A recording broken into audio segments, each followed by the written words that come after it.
In yesterday's game against the Carolina Panthers, the Chicago Bears defensive line got 27 total pressures to the quarterback. And today we're going to watch how this defensive line absolutely wreaked havoc against the Carolina Panthers. We're going to start right away with Gervon Dexter, who led the way with 6 total pressures. Of those 6, you had 2 sacks, 2 quarterback hits, and 2 hurries. And we're going to watch some of those plays because he did a really, really good job. And we'll also get into some of what Darrell Taylor showed us. We'll watch some of Montez Sweat, some of the other guys as well. Let's go ahead and get right into it with this 3rd and 13 play. This was early on in the game. Just a phenomenal job by all the guys up front. On the inside, you're going to get a TT stunt with the 2 defensive tackles, but you also get the pocket to essentially collapse on the outside with these 2 defensive linemen. You're going to see both of these guys essentially push their tackles right back into the quarterback. The pocket's going to get super tight around Andy Dalton, and then he's going to try to step up and climb. And with that, the TT stunt's going to end up getting home. It's just a phenomenal job by the guys up front. To be able to get to the quarterback on a 4-man pass rush is something that not every team can do. But the Chicago Bears have a very good defensive line. Like, all these guys up front are big, they're strong, they're physical, they're tough. And to me, I think the Chicago Bears legitimately have one of the best defensive lines in the NFL. I know it's not 100% perfect, and it's not 100% there yet, but some of these guys have been really flashing, and Gervon Dexter has been one of those guys. Just a great job here to be able to push back this guard and to collapse the pocket from the inside. I felt like one of the big struggles the Bears had last season was pressure from the inside. I felt like from the outside, they're able to generate a little bit of pressure, but from the inside, it wasn't consistent. And Dexter's looked phenomenal this season so far. The guy's been getting home so much. He's definitely taken the next step. You get another one here where he's going to get the quarterback. On this one here, you're going to actually blitz the safety. At the same time, Dexter's going to do a great job with the swipe move on the center. And he's going to toss the center to the side. At the same time, you're going to see him be able to just kind of beat this guy and get to the quarterback. To me, it's a really, really good job here by Dexter. It's a high-quality sack, in my opinion. On this next one here, the defense is going to run a game once again over here to the left. This was 4th and 3, and Dexter's going to end up getting to the quarterback. He's going to end up hitting Andy Dalton, and he's going to end up forcing a bad pass, which is going to end up being incomplete. And you're going to essentially force a turnover on downs right before the half. And that turnover on downs right there essentially led to a touchdown by the Chicago Bears right before half. So to me, this is a really, really good play once again by Dexter. To be able to get home, to be able to make contact with the quarterback, force that quarterback to throw it maybe before he wants to, is one of those things that I absolutely appreciate. And then on 2nd and 14, Dexter's going to once again get to the quarterback. And this time the quarterback's going to end up throwing an interception. Again, phenomenal job by Dexter once again. Now, this one's unique as well because on this play here, Dexter's actually going to end up utilizing a pass rush move. This is something I've been seeing more from Dexter. That's how he's utilizing his hands. You know, he's starting to swipe guys. He's starting to swim over the top. And the follow-up within the swim is fantastic. And we got to talk about this play a little bit because this is one of those things that I think Dexter's definitely starting to take the next steps on. Now, right away, you can see that they're going to run a defensive line game with both Billings as well as Dexter. They're going to kind of run into each other, so it is kind of a slow game. Got to be able to do a little bit of a better job right there. But you'll also see right here when Dexter engages with the offensive lineman, with the right hand, he's going to end up pulling, and then the left hand's going to come over the top. So to me, that's a really, really good job right there. Right? Pull, bring the arm over the top, and then the left hand's going to even land on the back of this offensive lineman as leverage right there. And that's going to allow him to beat the left guard here. Now, this left guard is one of the highest paid left guards in the NFL. This guy's a really, really good football player. In fact, the Carolina Panthers, in my opinion, have a top 10 offensive line. They have 2 of the highest paid guards in Robert Hunt and Damian Lewis. They have a first-round left tackle in Ika Mekwanu, who I think is pretty good. Their right tackle, I think, was also a first-round pick back in 2017, 2018 by the Panthers. And yet, the Chicago Bears absolutely crushed this unit. And Gervon Dexter had a phenomenal game, man. It was just win after win after win. And he was getting to the quarterback. And to me, this is one of those guys that has definitely taken the next step. And I want to continue to see Dexter develop. I want to continue to see this guy take those steps. And I want to continue to see him just continue generating pressure on the quarterback. Now, he had a couple other really nice plays, including this next one here. This one, he's going to end up being on a one-on-one against Robert Hunt. And he's going to just straight up swipe Robert Hunt. And just like that, he beats Hunt. And he generates a little bit of pressure on the quarterback. Now, the theme with this play is the fact that he's going up against literally the highest paid guard in Robert Hunt. And Hunt's not just highly paid. This guy's a superstar caliber guard.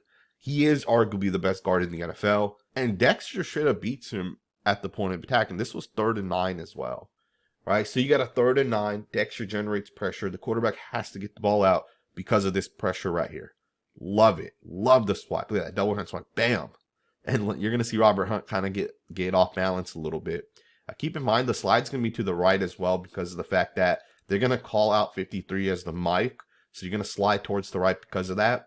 I'm not sure if Dexter actually recognizes that. I'm pretty sure he does because of the fact that he swipes to the inside. And you wouldn't swipe into a slide, right? So to me, love that right there. Beautiful, beautiful job right there. Generates pressure. Quarterback has to throw the ball on 3rd and 9. Incomplete pass. And you're going to essentially force the offense into a bad situation now. Now, of course, I think Gervon Dexter was probably the best defensive lineman yesterday for the Bears. But Darrell Taylor was pretty close to being the number 2 guy. He was really, really good yesterday. He had a couple of plays where he got to the quarterback. They didn't actually end up leading to actual sacks. Although he was one of the reasons why sacks were created, right? He was causing pressure. This was a really nice pass rush where he speed rushed off the edge. He got close to the quarterback. He didn't end up bringing the quarterback down on this one. But these type of plays make a quarterback feel uncomfortable, right? When you're going to get your hands on him as soon as he throws the ball, that's going to make him realize that, hey, this guy might actually end up hitting you on the next one. And honestly, I think he does impact this pass because the ball does look like it kind of falls out of the arm. It doesn't look like it's a straight spiral. At least in my opinion, it doesn't look like that. It looks like the ball kind of wobbles out of there. Also, it's not a great pass, but he had other plays as well where he generated pressure. He got to the quarterback. He was able to force the quarterback into potentially stepping up and making a bad pass. Here's another one where the quarterback's going to feel the pressure. And it's just a good job once again to be able to bend the corner and look at how close he is to getting that football out. At some point, that ball's coming out, right? It might not be against the Panthers, but it might be next week. All right, next week, that ball might end up coming out right there. It's a pretty good job. Another really nice play he made came on 2nd and 9. In the 3rd quarter, there was about 2 minutes left when he made this play. I mean, this is phenomenal, man. This is so quick. And the crazy thing with this play is the rollout on this one here is to the opposite side of Darrell Taylor, and he still ends up getting home. I don't think people recognize how fast you have to be able to do this. I mean, that's incredible right there, man. And I love the fact that he's going to utilize the double hand swipe on the tight end. Now, the tight end obviously gets out a little slow. Taylor just straight up gets out of there super fast. And you see him with the double hand swipe on the tight end. Because of the fact that the tight end doesn't really get too much of him and he kind of swipes him away, the right tackle's not going to be able to get there either. And you see Taylor just straight up bend past the edge. He gets the quarterback in his sights, and he takes a massive shot on the quarterback. And this is an incomplete pass on 2nd and 9. Darrell Taylor had so many impactful plays. The thing is statistically, he didn't actually get a sack. And I know people are not going to recognize that because of the fact that he didn't actually get a sack. But in the NFL, teams don't always care just about sacks.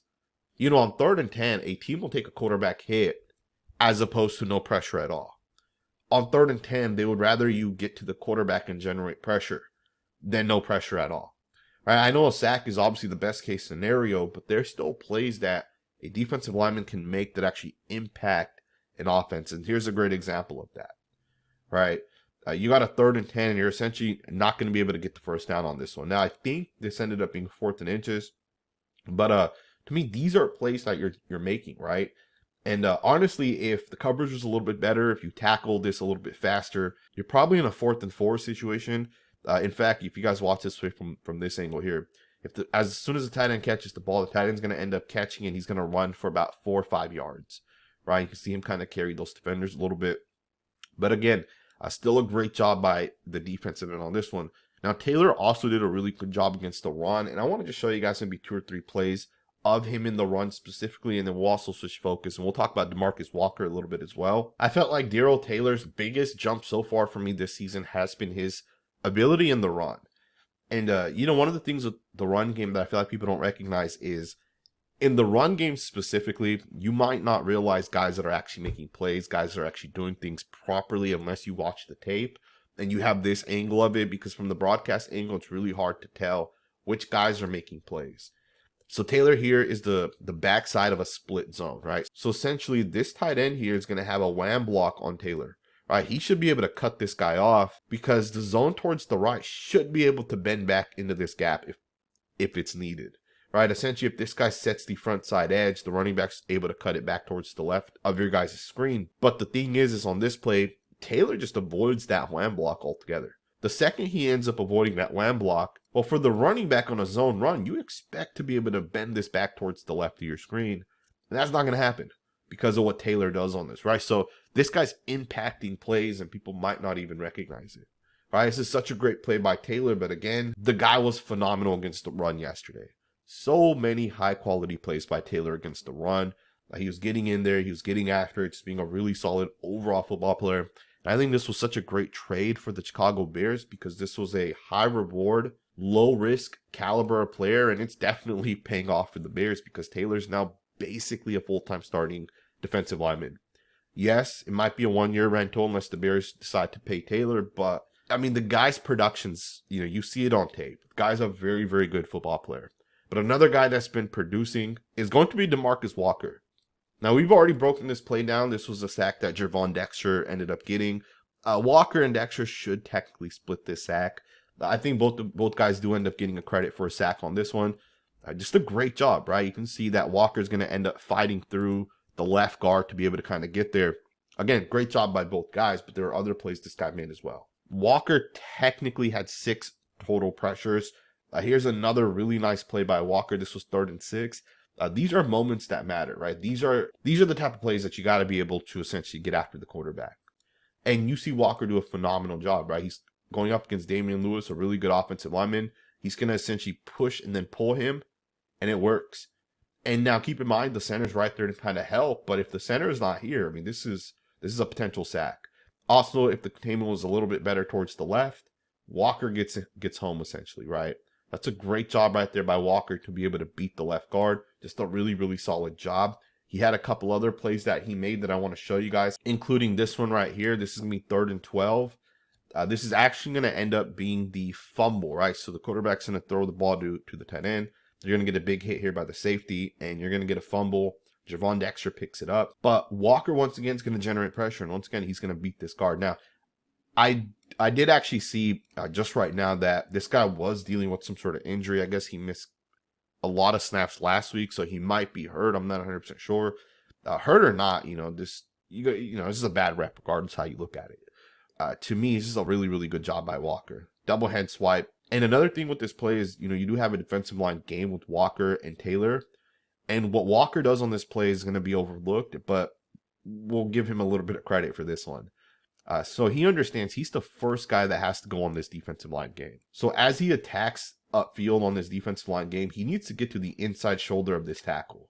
Because Taylor's going to come back around, and when Taylor comes back around, this guard is going to release, and he's going to end up picking off Taylor. So if Walker gets to the inside shoulder of the left tackle, what that means is the second this guy releases, if Walker's set up properly to the inside, he has a free shot at the quarterback. And on this one, he's going to do exactly that. Watch him latch onto the inside shoulder right there. He has leverage, and as soon as the guard ends up releasing here, you see Walker ends up winning, right? He's on the inside shoulder. He's going to once again get to the quarterback, right? So it's a great job right there by Walker to be able to execute that defensive line game. Got to give Walker so much credit. So many times he got pressure to the quarterback. And there are moments that mattered, right? 4th and 3. We already seen this play as well. This was a play that Gervon Dexter ended up getting to the quarterback. But Walker also deserves credit here as well, right? Because he ends up forcing the quarterback off his spot. So again, phenomenal job by Walker as well. Great pickup by the Bears to bring him in last year. And the guy looks really, really good this year. So shout out to DeMarcus Walker. And then, of course, we'll give a little bit of credit to the rookie in Austin Booker, who came in and played like 19 snaps. Keep in mind, you put some of the backup guys in at this point, and, he comes in and he just straight up beats the starting left tackle of the Carolina Panthers. I mean, look at this pass rush move here. I mean, it's so quick, and it's so damn incredible. Right, you get a hezzy move, you get the long arm, and that's just a monster move right there. Now, he obviously doesn't get young initially, but he does come back and he wraps him up. Austin Booker needs to continue to get more snaps, man. He did play 19 snaps, and I might actually do a separate film breakdown where we look at every single one of Booker's snaps from this season so far. He's probably averaged like 10, 11 snaps a game, so he's definitely played. But I want to see this guy have a full-time role, and it makes sense not to play this guy this season. But this is a really good move right here by by Austin Booker. I also want to show you guys 2 more snaps. I just want to point something out. Watch Montez Sweat on this play right here. Watch the pass rush move. He's going to try what is called a cross chop on the right tackle. And I want to show you guys this play here because there's some development that's happening that people don't recognize. But essentially, you're going to get Montez Sweat to fake an inside move, right? He's going to try to sell this tackle to the inside. And he's going to jump back to the outside. He's going to chop with the inside arm. And he's trying to cross chop this guy. Now, it doesn't work on this, but I want you guys to watch Gervon Dexter on this very next play here. He's essentially going to try the same exact move. Now, he doesn't do it as well as Montez Sweat, but, these guys are putting the work in. These guys are trying to utilize moves that work, right? Like, the cross chop's one of those moves that works in the NFL. And I love the fact that these guys are developing and these guys are trying to utilize moves that, if Dexter's utilizing a type of move and Walker's doing the same thing on a different snap and Sweat is doing it on a different snap, and then Austin Booker will try it, right? To me, the Chicago Bears have done a really, really good job, and this defense is definitely coming together. I hope you guys enjoyed this video. If you did, consider subscribing. We will definitely be covering the Chicago Bears. We'll get into their offensive line here a little bit later on this week. Thumbs up, subscribe, and I'll see you guys next time with another video.